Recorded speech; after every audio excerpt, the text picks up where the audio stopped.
अखंडमंडलाकारं व्याप्तं येन चराचरं तत्पदं दर्शितं येन तस्मै श्री गुरुवे नमः। अज्ञानान्धस्य लोकस्य ज्ञानाञ्जनशलाकया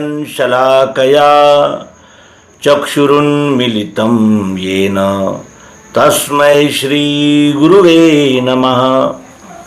अध्यात्म विश्व विज्ञान यूट्यूब चैनल के सभी प्रिय पाठक मित्र आचार्य गुरुजन, हमारे टीम के सदस्य, हमारे मार्गदर्शक और हमारे साथ संबल की तरह चलने वाले हमारे व्यूवर्स, शेयरकर्ता और सब्सक्राइबर्स, सभी का इस अंक में हार्दिक स्वागत समादर करते हैं। मित्रों, शंका समाधान के इस सत्र में हिमांगी जगताप इनकी एक शंका का निवारण करने का हम प्रयास करेंगे और साथ ही एक ऐसा प्रश्न जो अनादिकाल से चलता आ रहा है उसका भी ऊहापोह इस अंक में करने का प्रयास करेंगे। हिमांगी जगताप इनका प्रश्न है कि अनुमान, शब्द और प्रमाण प्रत्यक्ष, ये तीन प्रकार के प्रमाण माने गए हैं। वो क्या है और उनको कैसे जाने कि ये शब्द प्रमाण है, अनुमान प्रमाण है या प्रत्यक्ष प्रमाण है। तो शुरुआत में देखें कि अनुमान प्रमाण क्या होता है। इसके विषय में न्याय को जो दर्शन शास्त्र है उसमें विस्तार से विचार किया गया है। वे कहते हैं कि जैसे धुआं दिखता है, धुआं होता है तो हम अंदाज़ा लगाते हैं, अनुमान लगाते हैं कि कहीं ना कहीं आग लगी होगी, क्योंकि आग है तभी तो धुआं है। बगैर अग्नि के धुआं नहीं हो सकता, ये अनुमान है। अब वहाँ आग लगी है नहीं लगी है इसकी कोई हम दरियाफ्त न करके सामान्य रूप से अंदाज़ा लगा लेते हैं कि अग्नि है इसीलिए धुआं उठ रहा है। फिर दूसरा है शब्द प्रमाण। शब्द प्रमाण किसे कहते हैं? जैसे हमारे कोई आप्त है, हमारे प्रिय है, हमारे आचार्य है, हमारे आदरणीय है और उन्होंने कहा कि भाई ये ऐसा है तो हम मान लेते हैं। हम सोचते हैं कि इतने हमारे आदर्श आदरणीय हैं और विश्वसनीय भी है तो इनकी बातों का हमने विश्वास करना चाहिए।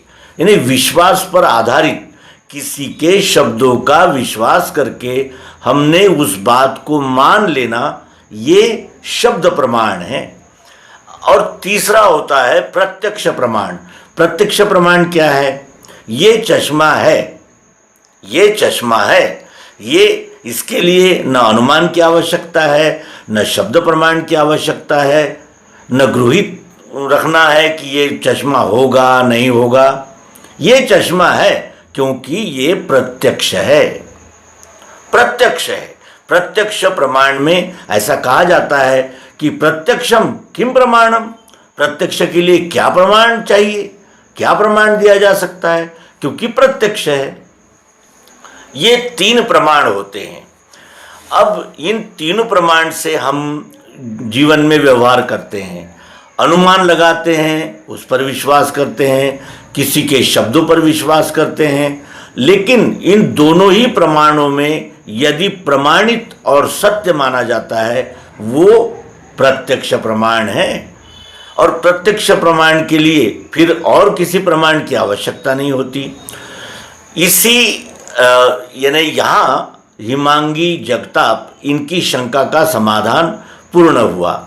अब आइए इसी बात को जोड़कर एक अनादिकाल से चली आ रही शंका का निवारण करने का प्रयास करते हैं।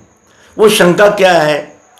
पेरियार रामस्वामी जो तमिलनाडु के एक विचारक हो गए हैं, उन्होंने कई पुस्तकें लिखी और उनके पुस्तकों को लिखने का यानी उनकी जिज्ञासा का और उनके जिसे कहते हैं कि साहित्य का जो मूल बिंदु है वो क्या है?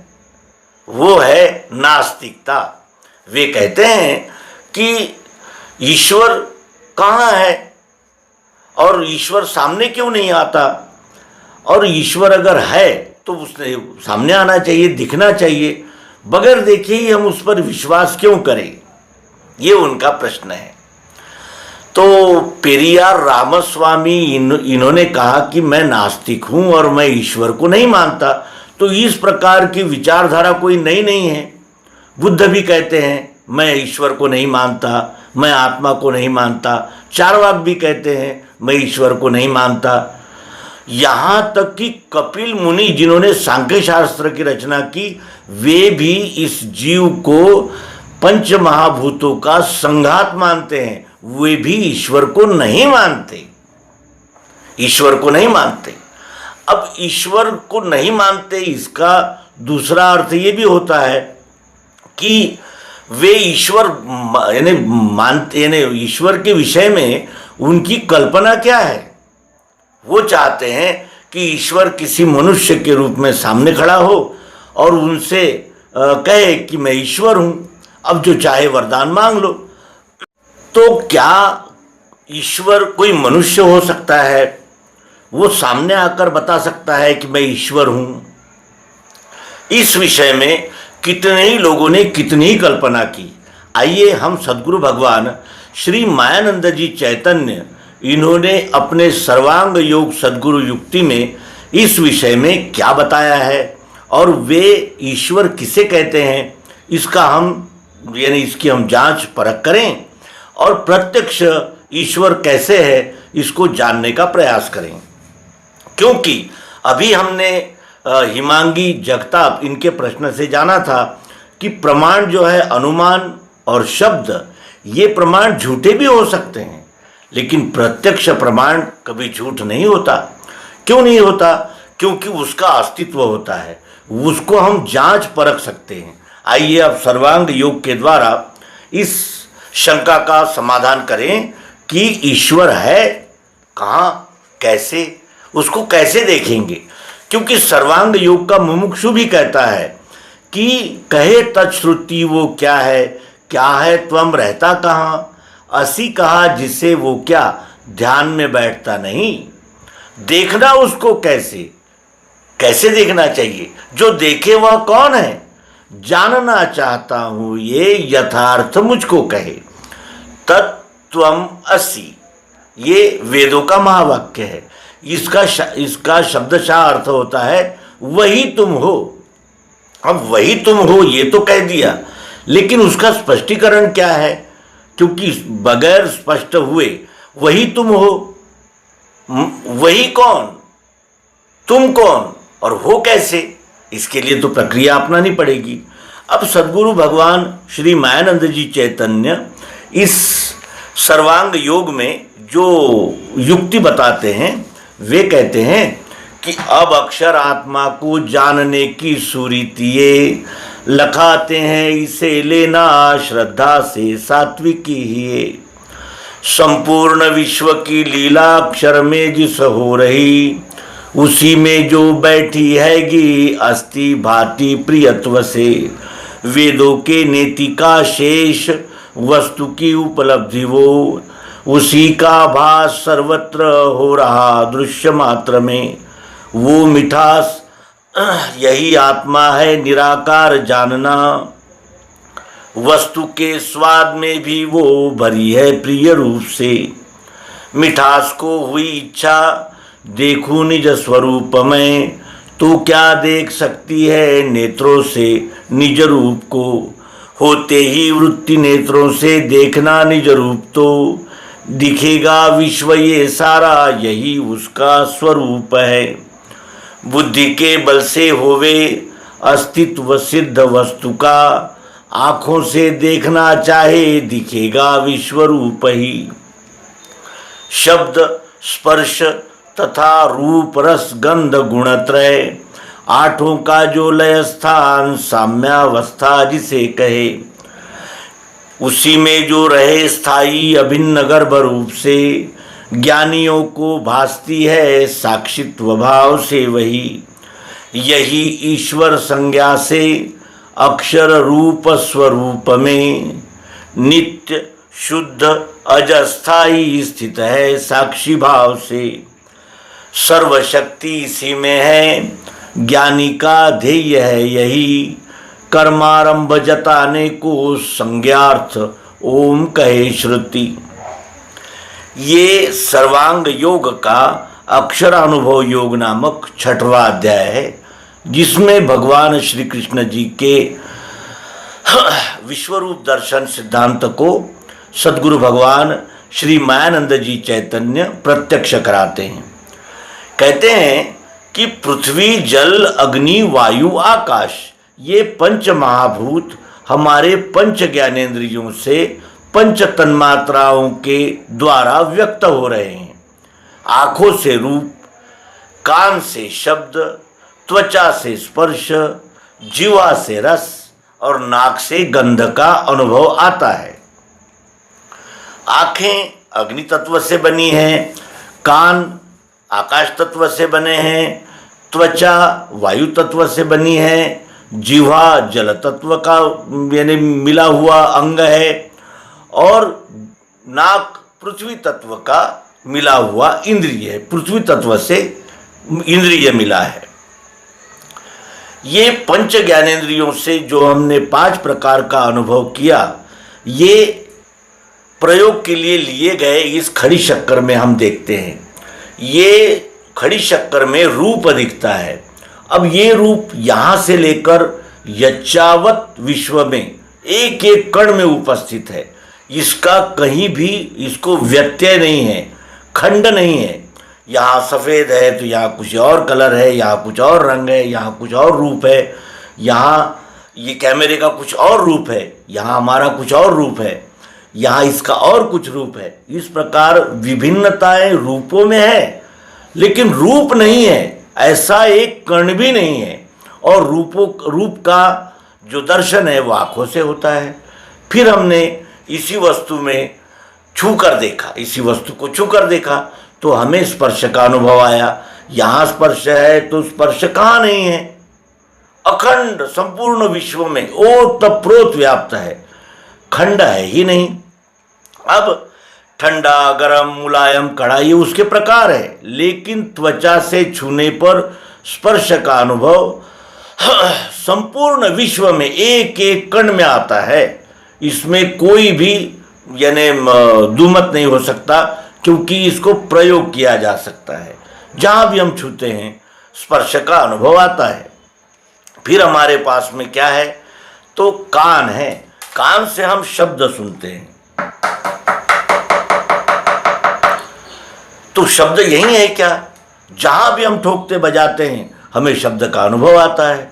यच्चावत विश्व में एक एक कण में शब्द उपस्थित है, लेकिन जब हम ठोकेंगे बजाएंगे तभी वो प्रकट होता है।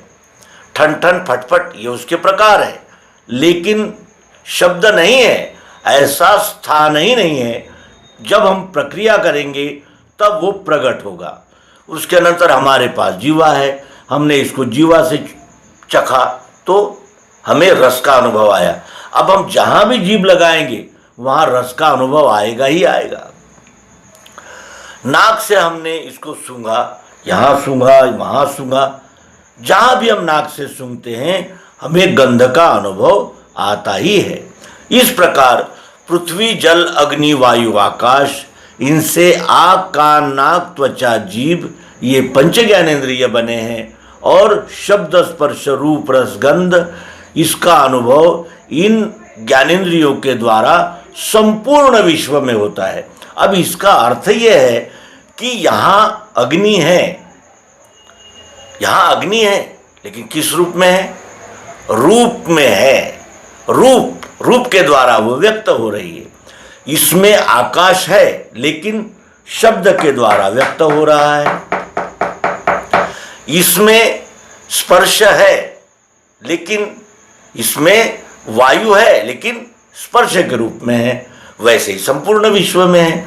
यहाँ जल है, यहाँ इस वस्तु में भी जल है, लेकिन जब हम जीभ लगाएंगे तब वो स्वाद के रूप में प्रकट होगा।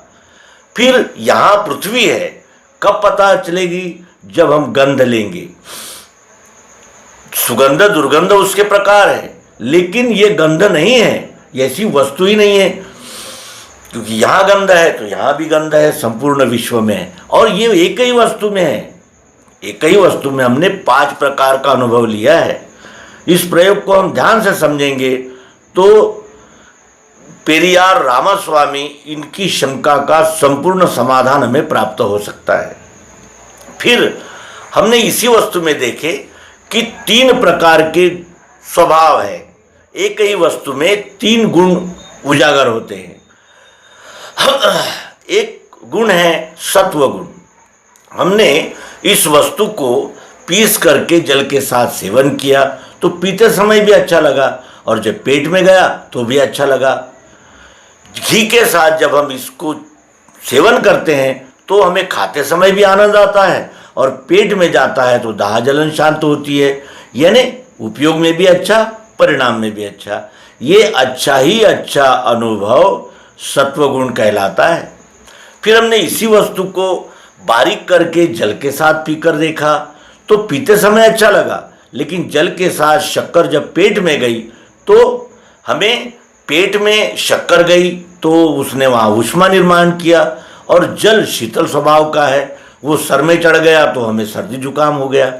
पीते समय अच्छा और परिणाम कितना बुरा निकला।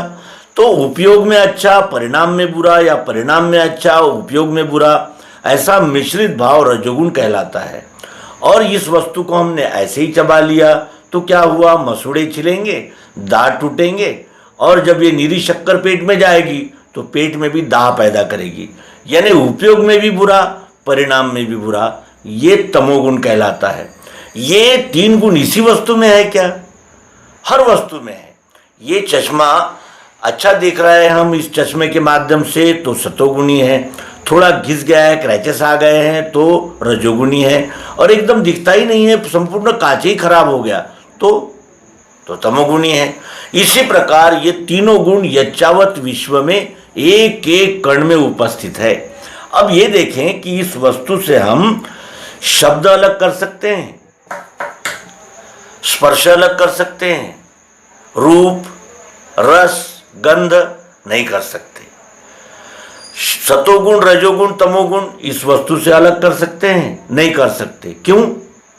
क्योंकि ये एक ही वस्तु के 8 अनुभव आए, 8 प्रकार के अनुभव एक ही वस्तु में आए। एक एक कण में ये 8 ही वस्तु, 8 ही अनुभव उपस्थित है। इनको हमने कहा कि शब्द, स्पर्श, रूप, रस, गंध, सतोगुण, रजोगुण, तमोगुण अलग अलग प्लेटों में निकाल के रख दीजिए, नहीं हो सकता। क्यों? क्योंकि ये वस्तु के अंग है, ये वस्तु से अलग नहीं हो सकते। अगर हमसे किसी ने कहा कि आप अपना कान घर में रखकर आइए, क्या हम आ सकते हैं? नहीं आ सकते। क्यों? क्योंकि वो हमारा अंग है, और अंगों से ही तो हम बने हैं। हमें अलग अलग नामों के अंग उपस्थित हैं हम में, कान है, नाक है, आँख है, हाथ है, पाँव है। लेकिन जब हम उपस्थित होने का समय आएगा तो सभी अंगों का समुच्चय यानी हम है। ये प्रकृति कहलाती है अष्टधा। अब इसके आगे ये तो सगुण है, साकार है, ये दिख रही है, प्रत्यक्ष है, यथार्थ है, अनुभव में आ रही है। लेकिन इसका जो इसमें व्याप्त जो निराकार भाव है, जिसे ईश्वर कहते हैं, और जिस शक्ति के वजह से ये यानी ढेला उपस्थित है, वो क्या है? हमने इसे शब्द, स्पर्श, रूप, रस, गंध, सतोगुण, रजोगुण, तमोगुण के लिए नहीं लाए थे। हमने इसे किस लिए लाए थे? चाहत, जरूरत, प्रियत्व, मिठास के लिए लाए थे। हमें मिठास की आवश्यकता थी खाने के, इसीलिए लाए थे। तो ये मिठास कहाँ नहीं है? यहाँ देखने की मिठास है, यहाँ सूंघने की मिठास है, यहाँ चखने की मिठास है, और ये मिठास नहीं है, चाहत, जरूरत, प्रियत्व नहीं है, ऐसी वस्तु ही इस विश्व में उपस्थित नहीं है। तो क्या इस वस्तु से चाहत, जरूरत, प्रियत्व, रूप, मिठास अलग निकाल सकते हैं? नहीं निकाल सकते। वैसे ही हर वस्तु में जो उपस्थित प्रियत्व है उसे नहीं निकाल सकते। लेकिन यदि इस प्रियत्व को अपने आप को देखने की इच्छा हुई तो क्या देख सकते हैं ये मिठास अपनी आंखों से? जब भी मिठास को अपने आप को देखने की इच्छा होगी, ये ढेले के रूप में ही दिखेगी। ढेले को छोड़कर ढेले में उपस्थित मिठास नहीं रह सकती। हमें छोड़कर हम में जो उपस्थित गुण है वो नहीं रह सकते। चश्मे को छोड़कर देखने का गुण नहीं रह सकता। हर वस्तु में उसका चाह, जरूरत, प्रियत्व रूप निराकार भाव रहता ही है और वही ईश्वर है। उसी ने तो ये आकार धारण किया है। यदि हम इसमें से मिठास निकाल लें तो ये वस्तु ही नहीं रहेगी और इस वस्तु से किसी भी यंत्र से, तंत्र से, मंत्र से मिठास नहीं निकाली जा सकती, क्योंकि ये मिठास के साथ ही ये ढेला उपस्थित है। तो शब्द, स्पर्श, रूप, रस, गंध, सतोगुण, रजोगुण, तमोगुण ये साकार है और उसमें व्याप्त चाह, जरूरत, प्रियत्व रूप मिठास निराकार है। और ये दोनों का जो यानी लय है ये किसमें है? वस्तु में है। वस्तु को छोड़कर ये इसमें के कोई भी भाव नहीं रह सकते। वस्तु पहले है, फिर ये सारे भाव है। और वस्तु को जानने के लिए नाम दिया गया है। यहाँ मिश्री नाम है तो यहाँ चश्मा नाम है, यहाँ नाक नाम है, यहाँ शर्ट नाम है, कैमरा नाम है। नाम में वस्तु के सभी यानी विभाग एकत्र हो जाते हैं। अब जो पेरियार रामास्वामी की शंका है कि ईश्वर है तो सामने क्यों नहीं आता, तो अब इसके लिए हर वस्तु में हम देखेंगे। अब यहाँ लाइट है, हमें लाइट तो दिख रहा है, लेकिन लाइट को प्रकाशित करने वाली बिजली नहीं दिख रही।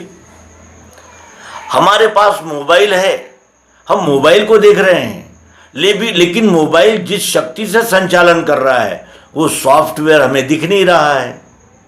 तो क्या नहीं है? ये वस्तु दिख रही है, इस वस्तु का यानी जो मिठास, ये गुण है वो नहीं दिख रहा है। तो क्या इस वस्तु में मिठास नहीं है? कहने का आशय यह है कि जो ईश्वर है वो शक्ति है और जब भी शक्ति व्यक्त होगी वो वस्तु के रूप में ही होगी, क्योंकि शक्ति जो है वो निराकार है। और निराकार को देखने के लिए बुद्धि के बल से होवे अस्तित्व सिद्ध वस्तु का। जो निराकार मिठास है वो बुद्धि से देखी जा सकती है, इंद्रियों से नहीं दिखती, न मन से दिखती है, क्योंकि इंद्रियों से शब्द, स्पर्श, रूप, रस, गंध दिखते हैं, मन से 3 गुण दिखते हैं, लेकिन बुद्धि ही निर्णय कर पाती है कि इस वस्तु में जो यानी मिठास है वो चाह, जरूरत, प्रियत्व रूप ही इस वस्तु में उपस्थित आत्मा है। और आत्मा के लिए सद्गुरु क्या कहते हैं कि अक्षर आत्मा को जानने की सुरीति है, इसे लेना श्रद्धा से सात्विकी ही। जहां श्रद्धा है वो सात्विक हृदय से इसमें उपस्थित मिठास को देख सकता है। और पेरियार रामास्वामी शुरुआत करते हैं अपने प्रश्न की कि मैं तो नास्तिक हूं, ईश्वर है तो दिखता क्यों नहीं? अरे भाई, ईश्वर है, दिखता है, लेकिन देखने के लिए जो सात्विक श्रद्धा से सात्विक अंतःकरण चाहिए वो तुम में नहीं है। तुम तो जातिवाद और अनेक प्रकार के जो यानी भौतिकवाद और अनेक प्रकार के जो वादों में पड़े हुए हो। उन वादों को छोड़कर, उन दावों को छोड़कर और उन देखने के दृष्टिकोणों को छोड़कर अगर देखते हो तभी तुम्हें हर वस्तु में वो ईश्वर प्रत्यक्ष दिखेगा। अब आप अगर रंग बिरंगे चश्मे पहनकर इन वस्तुओं की ओर देखोगे, इस विश्व की ओर देखोगे, तो क्या दिख सकता है आपको? जिस रंग के चश्मे से हम देखेंगे वैसे ही दिखेगा। मोबाइल दिखता है, लेकिन वो जिस शक्ति के आधार पर कार्य कर रहा है वो सॉफ्टवेयर तो नहीं दिखता, और बगैर सॉफ्टवेयर के तो मोबाइल काम नहीं करता। बिजली के आधार से ये बल्ब प्रकाशित है, बिजली नहीं रहेगी तो बल्ब प्रकाशित नहीं होगा। बिजली नहीं दिखती, लेकिन वो प्रकाश के रूप से इस लाइट में से व्यक्त हो रही है। तो कहने का आशय यही है कि ईश्वर को देखने के लिए हमें सात्विक अंतःकरण की आवश्यकता है और निर्मल, निरपेक्ष और सत्य ग्रहणशील बुद्धि की आवश्यकता है। यदि हम में वो बुद्धि नहीं है, यदि हमें सात्विक दृष्टि नहीं है, तो हमें आत्मा के दर्शन नहीं हो सकते। और जब तक आत्मा के दर्शन नहीं होंगे तो परमात्मा के दर्शन कैसे होंगे? एक एक वस्तु में भरे हुए संपूर्ण प्रियत्व का, यानी जिसे कहते हैं एकीकरण, यदि हमने कहा किया तो वो परमात्मा कहलाता है। अनंत आत्माओं का समूह परमात्मा है और इस परमात्मा को सद्गुरु ने नाम दिया है विश्व। ये विश्व ही परमात्मा है और इस विश्वरूप परमात्मा में चाहत, जरूरत रूप मिठास आत्मा कण कण में ओतप्रोत व्याप्त है। लेकिन मिठास को हुई इच्छा देखूं निज स्वरूप में, तो क्या देख सकती है नेत्रों से निज रूप को।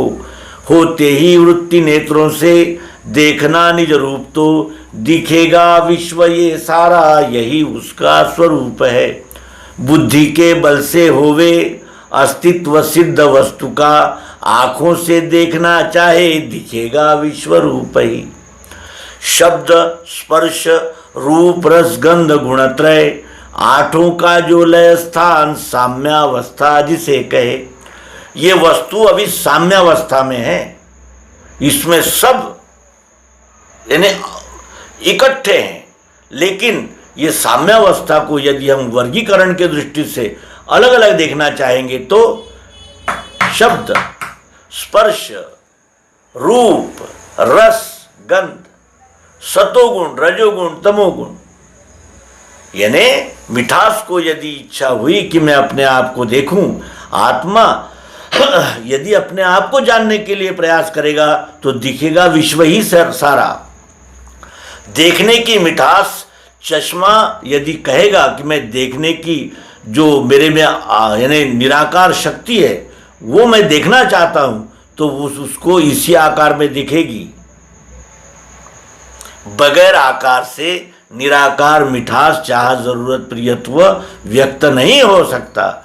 और यही हमारे वैदिक सभ्यता, संस्कृति और इस महान सनातन सिद्धांत का यही सौंदर्य है कि वो हमारा संपूर्ण समाधान करता है। लेकिन उसके लिए बुद्धि सात्विक चाहिए, जो प्रत्यक्ष को ग्रहण कर सके। अपने अपने मत, पंथ, संप्रदाय, विचारधाराओं से दूषित दृष्टि विश्वरूप परमात्मा का दर्शन नहीं कर सकती और उसे ईश्वर का दर्शन कभी हो ही नहीं सकता, क्योंकि वे भौतिकवादी दृष्टि रखकर उस निराकार, निर्विकार, सर्वाकार आत्मा को देखना चाहते हैं। ये उनकी भूल है। आत्मा तो प्रत्यक्ष है, लेकिन उसको देखने के लिए हमें वो नज़र प्राप्त करनी होगी। तो हिमांगी जगताप, इनके प्रश्न प्रमाण 3 प्रकार के, एक अनुमान प्रमाण, एक शब्द प्रमाण और एक प्रत्यक्ष प्रमाण जो प्रयोग द्वारा सिद्ध होता है।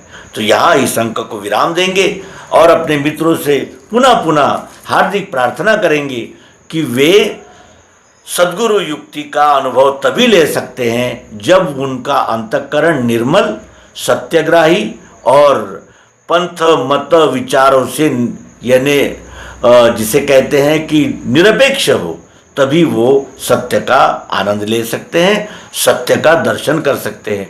परमात्मा सत्य है, आत्मा सत्य है, ये विश्व सत्य है।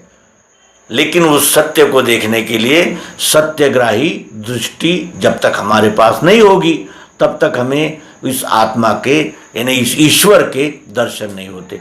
ईश्वर क्यों कहते हैं आत्मा को? ये विश्व को परमेश्वर कहते हैं क्योंकि इसमें सभी का सम्मेलन हो गया है, सभी सम्मिलित हो गए हैं। लेकिन इस चाह, जरूरत, प्रियत्व को ईश्वर क्यों कहते हैं? क्योंकि इस वस्तु का ऐश्वर्य क्या है? इसमें व्याप्त चाह, जरूरत, प्रियत्व। इस वस्तु का ऐश्वर्य क्या है? इसमें देखने की चाह, जरूरत, प्रियत्व रूप शक्ति। इसलिए इसे ईश्वर कहते हैं। कर्म दृष्टि से आत्मा को ईश्वर कहते हैं और ज्ञान दृष्टि से इसे आत्मा कहते हैं। तो यहाँ इस अंक को विराम देंगे और आप सभी से आपने दिए हुए सहयोग प्रेम के विषय में धन्यवाद व्यक्त करते हैं। नमस्कार, धन्यवाद। नर्मदे हर, सद्गुरु भगवान की जय, विश्वरूप परमात्मा की जय। ओम शांति शांति।